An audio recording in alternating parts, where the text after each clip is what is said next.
Continuamos con las ponencias. De inmediato vamos a recibir al doctor Carlos Alain.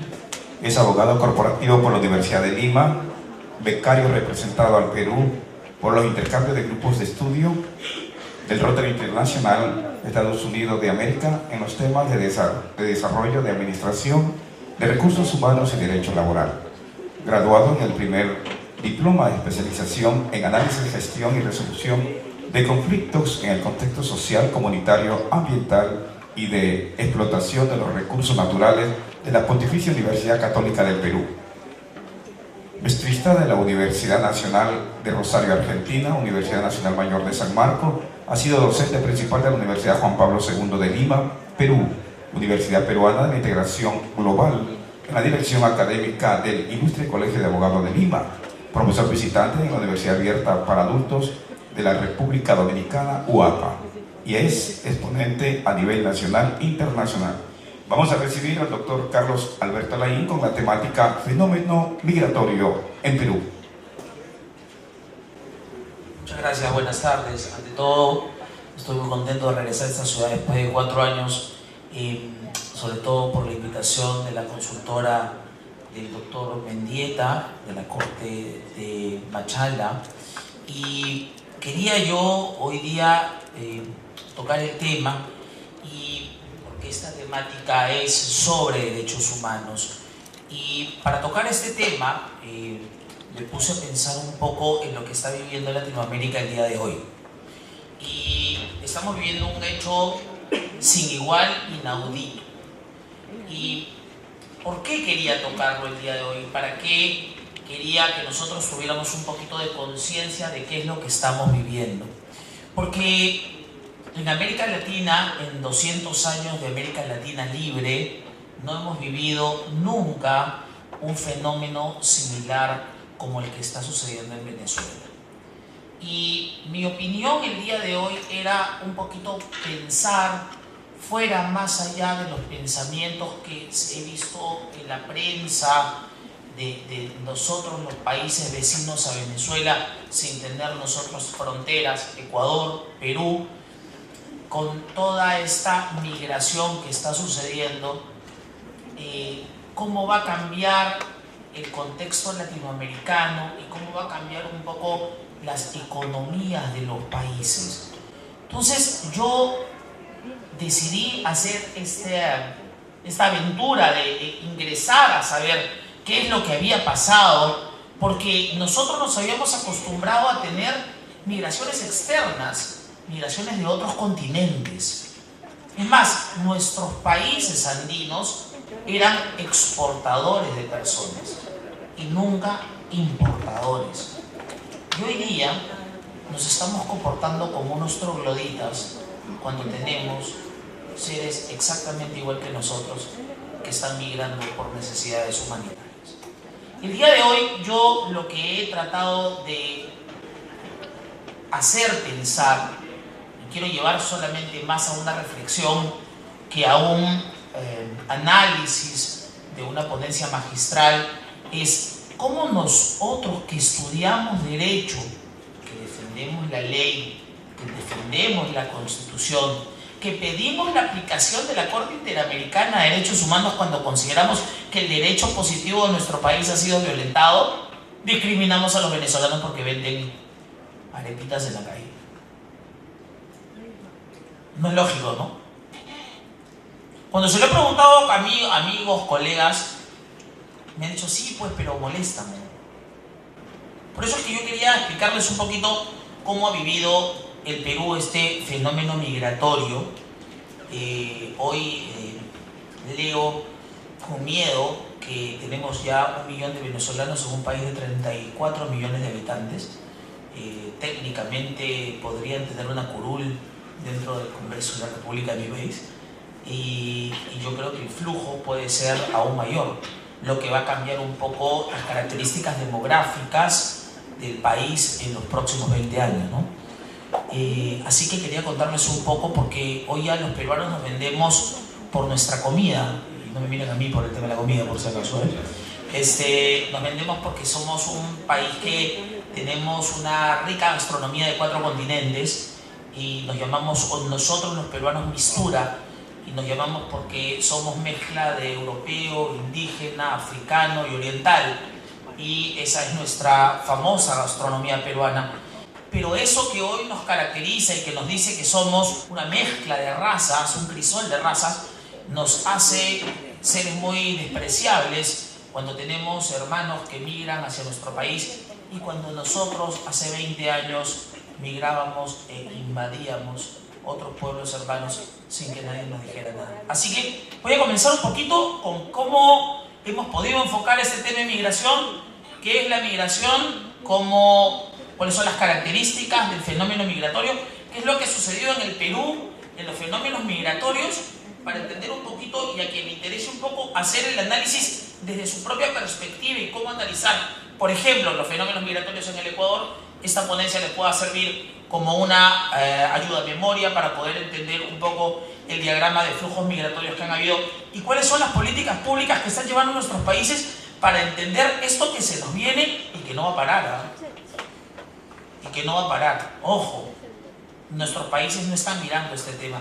Yo veía con terror el tema cuando venía aquí sobre qué pasaría si hubiese un terremoto en la frontera de mi país, en Tumbes, y el hospital que estaba hecho para 10.000 personas tiene que atender a 50.000. Habría una crisis de salud pública tremenda. O sea, y lo peor es que hay gente que ni siquiera está inscrita, porque como ha sucedido en el Ecuador, que es motivo también de esta ponencia, hace una semana, doctora, no sé si me podrá usted ayudar mejor, hace una semana hemos tenido un habeas corpus en que permitimos el ingreso de los venezolanos sin pasaporte, hasta con cédula vencida. Es decir, pueden ingresar hasta con una tarjeta de 1 metro. Cualquier cosa que tenga una foto. ¿Por qué tocarlo en un congreso de derecho constitucional? No soy constitucionalista, pero entiendo que como abogado en ejercicio y como pilar inspirador de búsqueda de la justicia, debemos entender que esta situación nos conlleva a todos a una reflexión muy grande. ¿Qué vamos a hacer con las personas que están viniendo? ¿Cómo las podemos incorporar a nuestras economías? ¿Y en qué momento vamos a parar? ¿O en qué momento esto va a frenar? Bueno, vamos a comenzar un poquito sobre definir algunas cosas que hacen de esta ponencia y que sea una ponencia que pueda ser ágil para ustedes. Vamos a definir, como ahora se definen dentro de las páginas web, ejes temáticos o topics. Vamos a tener qué es la migración, y la migración es el traslado de población de una región a otra o de un país a otro. ¿Por qué se da la migración? Básicamente por dos temas, sociales o económicos. ¿Por qué migro yo? ¿Migro o porque me va a ir mejor en algún lugar o porque me voy a sentir mejor en algún lugar? Les voy a contar un poco porque los países latinoamericanos vivimos de ciudades grandes, todas de migrantes. ¿Por qué? Porque en las ciudades del interior de nuestros países todo el poder se concentra en un lado, todo lado.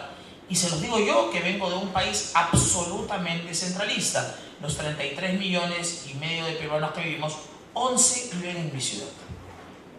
Entonces somos una aldea enorme, en la cual el tráfico puede hacer que tú recorras la ciudad en 6 horas. Entonces esa situación ha hecho que la migración de mi país en Lima sea una situación calamitosa y que tengamos que estudiar un poco cómo poder vivir con tanta gente. Y yo creo que eso le sucede. Yo estuve la semana pasada en Quito y envidiaba las pistas que tienen ustedes de salidas para poder moverse de un lado a otro. Eso no existe en el Perú. Ustedes pueden manejar hoy en día con terrenos planos mejores fenómenos migratorios que nosotros, pero eso es un comentario personal. Entonces, para entender un poco estos topics, vamos a hablar de dos cosas: de inmigración y emigrantes. Y les voy a contar un poco para entender el por qué decidí estudiar este tema. Porque yo vengo de una ciudad, como les digo, de 11 millones de personas que en el año 40 tenía 1 millón de seres humanos. ¿Y qué pasó? ¿Cómo se multiplicaron los limeños nuevos? ¿Y qué pasó para tener 11 millones y medio en menos de 80 años? Sucedieron dos fenómenos terribles en el Perú. Uno de ellos fue la guerra subversiva, la que tuvimos, que es un ejemplo muy parecido al que tuvo Colombia, que hizo que los peruanos migraran a las ciudades de la sierra a la costa. Este fenómeno, que sucedió en 5 o 6 ciudades de mi país, hizo que, como ha sucedido en muchos lugares y genera problemas legales enormes como tomas de tierras, los alrededores de mi ciudad estén todos de villas miseria y de lo que nosotros le llamamos pueblos jóvenes o asentamientos humanos. Estos asentamientos humanos han generado también algunos otros problemas, porque han invadido propiedad ajena. Y el Estado, cuando ha querido tener algún tema de elección popular, les ha entregado títulos de propiedad a personas que no eran propietarios de los terrenos. ¿Qué otro fenómeno hemos tenido nosotros en el Perú sobre el tema de migración? ¿Por qué investigarlo el día de hoy? Porque mi país ha sido un país eminentemente emigrante. Tenemos colonias, teníamos una muy pequeña aquí en el Ecuador, pero teníamos colonias en Bolivia, en Venezuela, en Argentina, en Chile, en España, en Japón, en Australia, en Estados Unidos, en Canadá. Puedo seguir mencionando países donde hay peruanos. Entonces, porque la situación económica hasta hace unos 20 años en el Perú no permitía que muchos de los peruanos pudieran desarrollarse en lo que habían estudiado o lo que fuera del fenómeno del terrorismo que teníamos. En los últimos 20 años, y de verdad contando los últimos 10 como enfoque global para un análisis económico, el Perú comenzó a mejorar su economía hasta llegar a tener en el año 2008 8% de crecimiento anual, casi a nivel europeo. Este crecimiento hizo que muchos países latinoamericanos miraran al Perú como una oportunidad de negocio, como una oportunidad de decir, oiga, hay que mirar al costado porque ahí hay oportunidad de negocio. Y comenzaron a llegar distintos inversionistas a invertir en el Perú. El Perú era un país muy atrasado, pero también comenzó a llegar gente a trabajar. Y al principio no era una situación más o menos incómoda que llegaran distintas personas. Era medio extraño porque los peruanos no estábamos muy acostumbrados a ver gente de otro lugar llegar aquí, pero comenzamos a tener dos migraciones que son anteriores a la venezolana, que nos parecían medio simpáticas. Una primera migración que tuvimos fue una migración china, dada en el gobierno del presidente Fujimori, hoy preso. Les voy a contar esta historia. El presidente Fujimori entró plata y fue al Asia a decirle quién quería venir a vivir al Perú, y por $10.000 te dan la ciudadanía peruana. Y se llenó el Perú de chifas. Yo sé que hay muchos chifas, pero el Perú tiene un chifa en cada esquina. Entonces, básicamente la comida china ya es casi comida peruana. Entonces, sí, tal cual. Y esa situación no nos generó mucha incomodidad, pero sí en periódicos de la época, cuando comencé a hacer la investigación, generó algún tipo de desencuentro por el tema del idioma. La segunda migración que hemos tenido grande, pero que no la hemos sentido, fue una migración haitiana. Y esta migración sí fue media complicada, porque los haitianos venían desde el Ecuador y venían por República Dominicana, por irse a trabajar al Brasil, porque Brasil, después de un terremoto que hubo en Haití, les dio oportunidad de trabajo.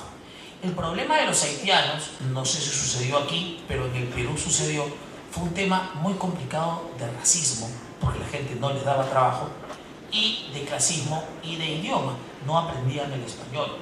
Entonces era muy difícil que se adaptaran a la realidad del Perú. La verdad no sé cómo hicieron cuando se fueron al Brasil, porque hablar un idioma medio raro francés, a pasar del portugués, una cosa muy extraña. Pero se quedaron comunidades haitianas viviendo en el Perú, y se adaptaron un poco a la situación local. El motivo fundamental de la investigación es porque hace 2 años el presidente del Perú, expresidente del Perú, Pedro Pablo Kuczynski, para buscar ganarse un poco de votos por una situación política y por querer sacar un poco los problemas internos sociales que tenía el Perú, salió abriendo la bandera de la paz y mencionando que todos los venezolanos que entraran hasta cierta fecha tenían ingreso libre al Perú.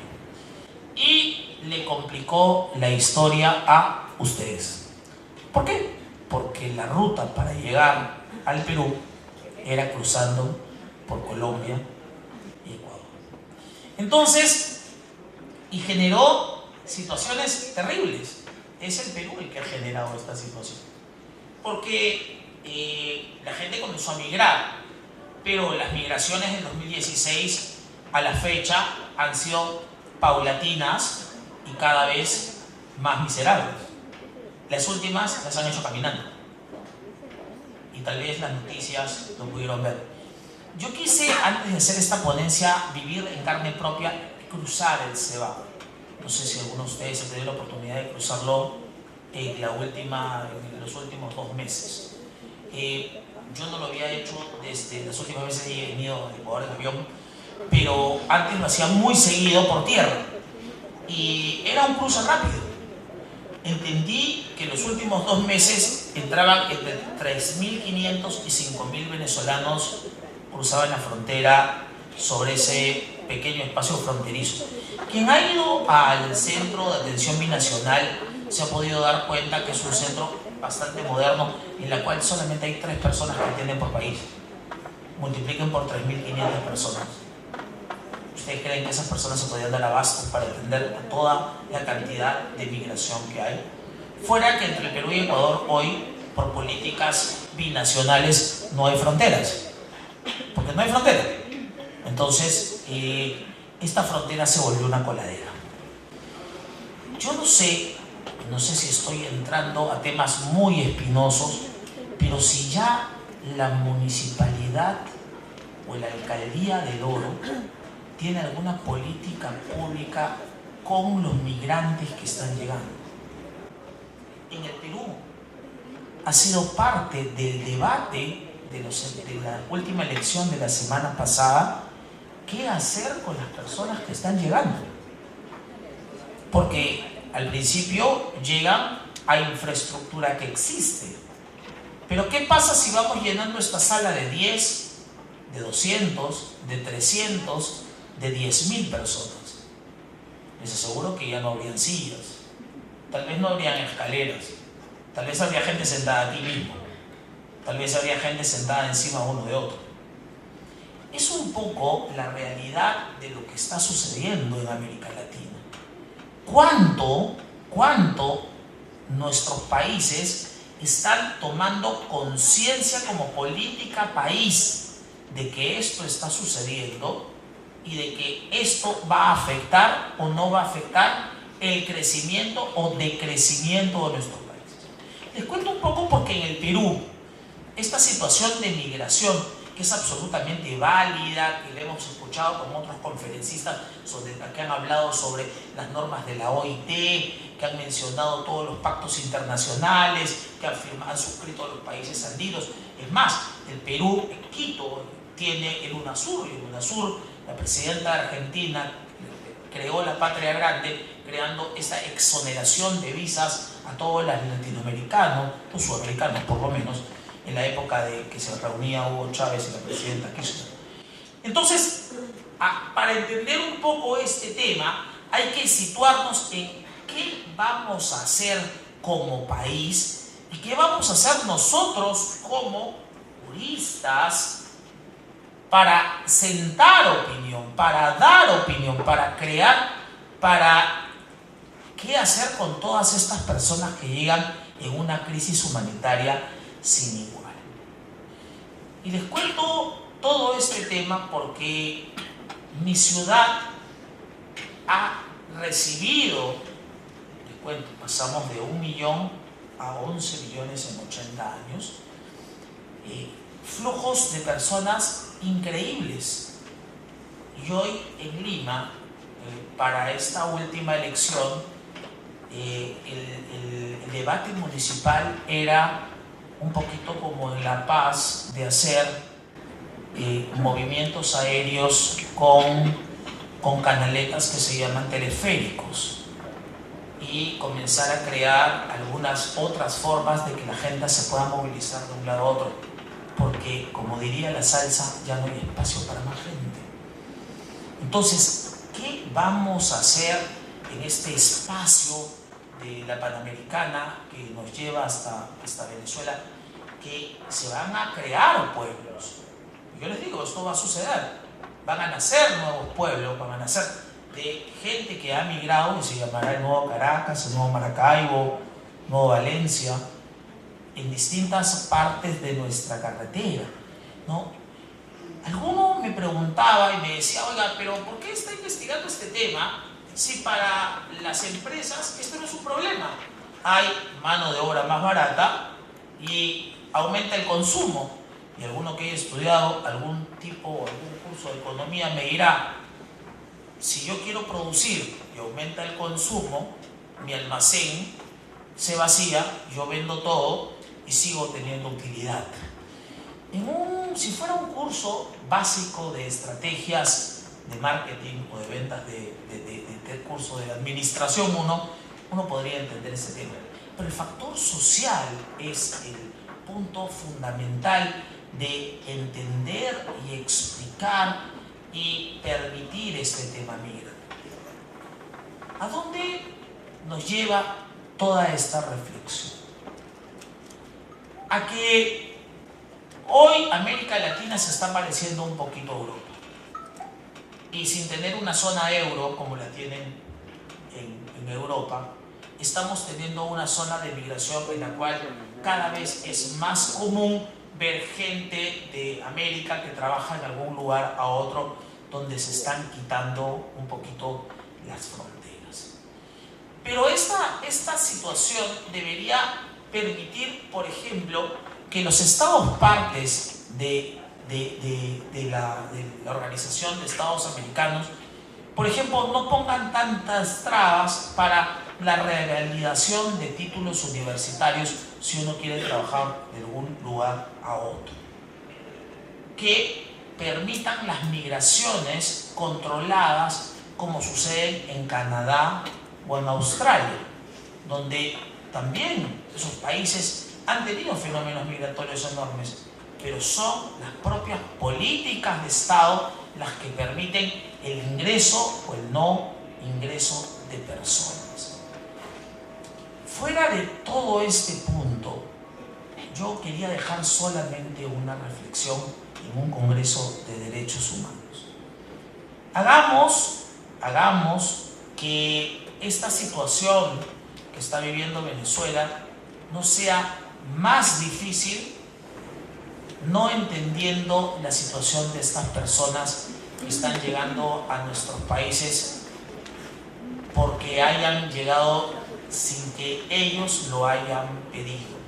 Yo creo que es momento de que si nosotros queremos avanzar como pueblos, podamos darle la mano a un pueblo que en algún momento nos dio la mano a nosotros. Creo que nos libertó, ¿no? Muchas gracias.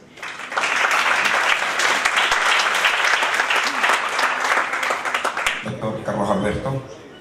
Abogada Grace Leslie Escalona, por favor, la abogada, nos ayuda. En este momento va a hacer la entrega de este certificado al doctor Carlos Alberto.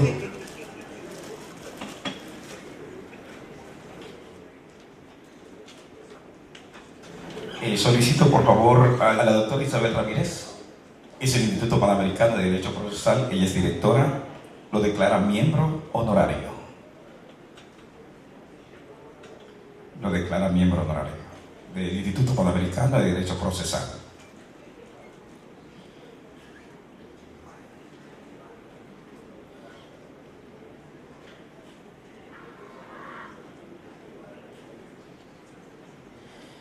Por favor, al abogado Jonathan Mendieta, por favor, hace la entrega de este monumento al bananero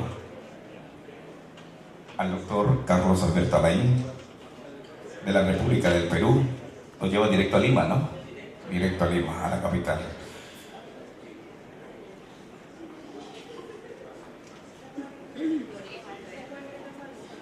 También lo declara socio de honor en nombre de la Asociación de Funcionarios y Empleados Judiciales de El Oro.